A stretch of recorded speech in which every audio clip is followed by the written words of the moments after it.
Technology and Spirituality, AEDT 1170U, Seminar Discussion Lead. Technology and Spirituality, Can These Be Happy Bedfellows?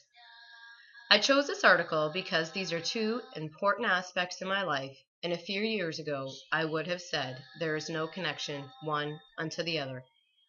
This article begs to differ and discusses the correlation between technology and spirituality.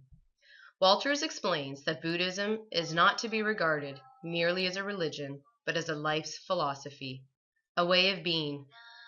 Buddhism, as taught by Siddhartha Gautama around 2,500 years ago, is a non-theistic philosophy and set of practices, largely focused on a theory of the mind that aims to alleviate human suffering. Walter, 2013.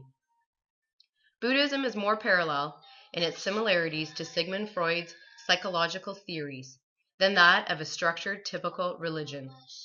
Buddhism teachings are reflective on a person's way of being. Meditation is a key element, allowing the individual the ability to tap into the functionality of their own mind. This allows the individual the power and control over their own thoughts, leveraging their mind's ability to discard thoughts that can cause turmoil in response to discomfort.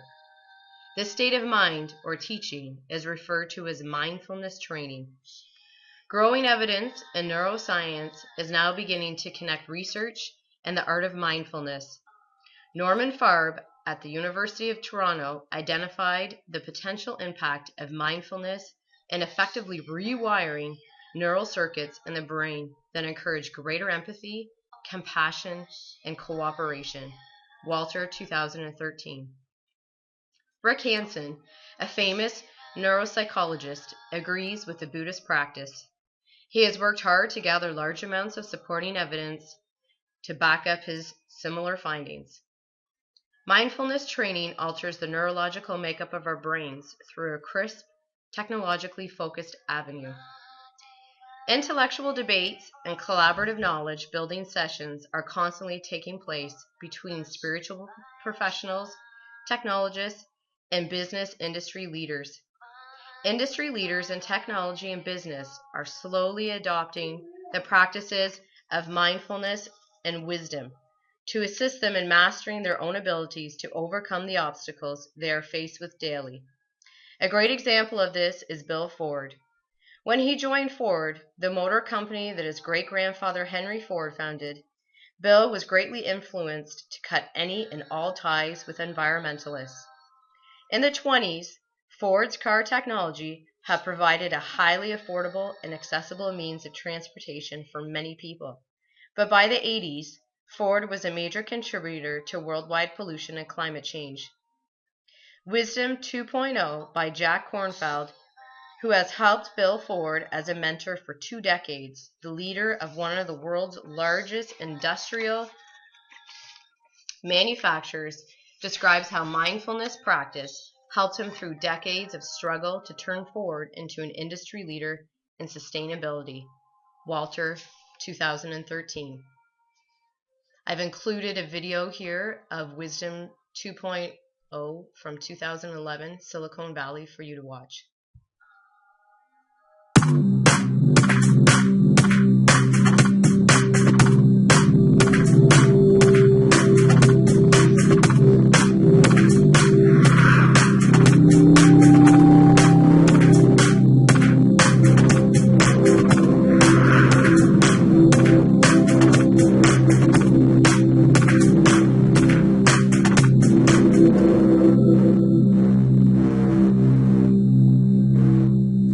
If we could really teach people that in order to be successful in business and to make the billions of dollars that they want to make, that they really need to adopt the practice. It's a simple, practical matter of if you want to be super hyper wealthy, you really need to spend some time being mindful. And I just think, you know, so many people probably fail at achieving that crazy success, but at least they'll become more mindful in the process. I mean, look, when I read Thich Nhat Hanh for the first time, and I read the part about like the beauty of doing the dishes, you know, to do the dishes, I was like, well, I'm not that good at that, but you know what I'm good at? I'm good at not doing the dishes to not do the dishes, right? Like, I made a very conscious choice to let them pile up. Every time I set my New Year's resolutions, because I kind of like that, it gives you something to inspire to every year, I try to include one or two things in there that are along the lines of being more mindful. Just remind myself to get back into that groove, because when you're in tech and you're running from meetings to meetings and you know, driving across town and jumping to another meeting, it's very easy to lose sight of all that other stuff. And I need that reminder. So it was more of a personal reminder to myself to take a moment and just take a deep breath. So what would you say? Like, there's all these techies out there who are just like, well, why the hell should I care about that? And because what is bad things will happen to you. Like, seriously, it does happen. Like, you know, people say, you know, it's funny, they're like, oh, that's great, you got the cover of Business Week, and I'm like, yeah, you don't know that I went to the doctor last week because I had heart palpitations because I'm so stressed out about all this pressure that's on me, you know? It's not about technique. It's about living life as if it really mattered, and there's no end to our imaginations. What about living a divinely inspired and engaged life? What about doing that at work? Right? So what if work was a source of vitality, well-being, and joy? Here's the $64,000 question. How many of you would say, given that demand is higher than it's ever been, that it's only going to get higher, that your capacity to meet that demand is going to rise right along with the demand?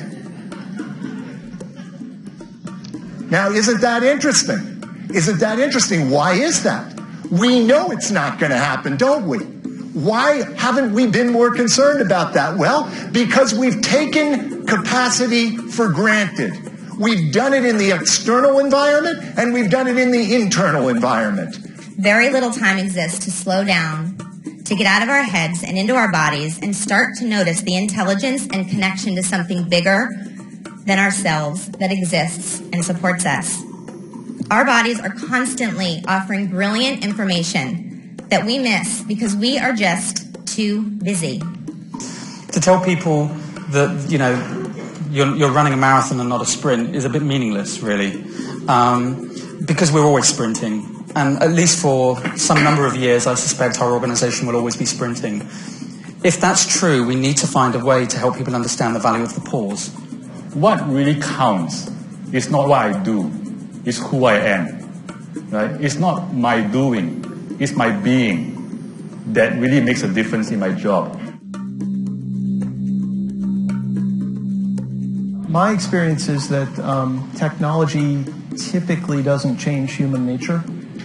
It can be a force for great good, a force for great evil. It's like books. You mentioned 4 or 5 books over the course of introducing us, but we're not debating books, good or bad.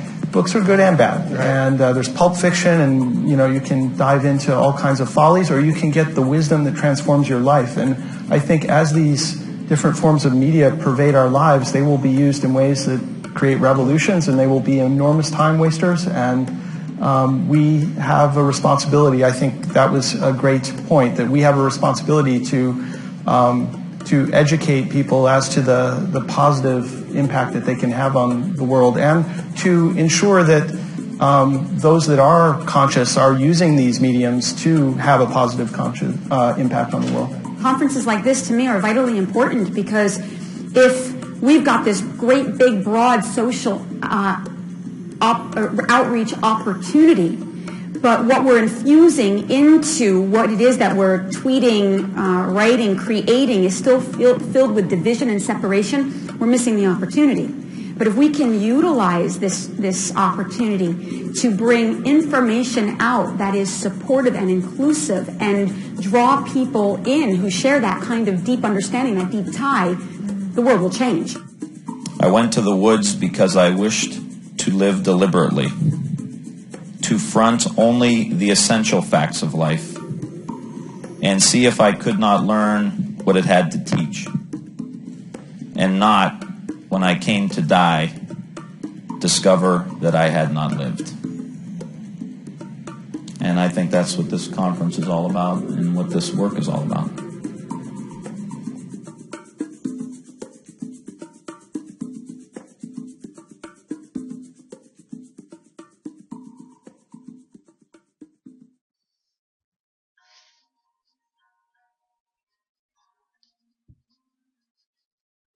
Finding the balance.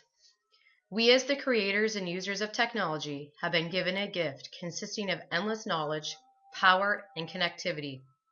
This power has come at a cost by creating an increased reliance on technology. While having information available at our fingertips, nothing can replace the full experience of hearing a guitar at a live concert or feeling the sun on your face while hiking through the mountains. We need to discover ways in which technology can fuel and expand our spirit with curiosity and wonder. We need to find our balance, to know when it is important to depend on the information that is readily available at the touch of a button, or when to rely on our own unique intuition. We need to learn to recognize when to heighten and enlarge our knowledge tree with information, and when to amplify our dreams and desires through real-life experiences. This ability to implement the skills in finding our own balance are essential, as there is the threat of overexposure and tiredness. We want to be able to harness our innovativeness and passion to rise to the next level, to set a new standard. This is where spirituality begins to have an influence on us. Circumstances and the environment surrounding us are continuously changing. Spirituality allows us to accommodate, adapt, and modify to the situation, allowing ourselves to be forever accepting of this change. The ability to adjust is a necessity in a technology world where the constant demand to upgrade and update ourselves is a non-elective in staying ahead. In the struggle to cohabitate and thrive with technology, we should not ignore the thinker that produced it. For our human brain to be more productive, it needs to be recharged, just as our tablets and cell phones do. Technology for mind management. Meditation is an excellent means of recharging our mind. It can bring stillness to a bothered mind, allowing the individual to become present to the task at hand. It is said that we as human beings must find a way to connect to our inner self, the internet, just as often as we connect to the intranet. Technology and spirituality can be viewed as co-partners to life's journey in reaching happiness, real-life experiences, heightened knowledge, and wisdom. Discussion questions. What is your middle path in the use of technology to find your balance? How did you find it? Or are you still in search?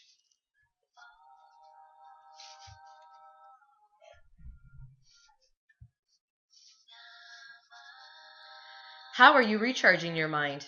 Is there a notable difference in your performance and attitude when you are unable to recharge? The more your mind is restful, the more you're capable of dynamic activity. Deepak Chopra. What other examples can you think of that have played a role in technology and spirituality?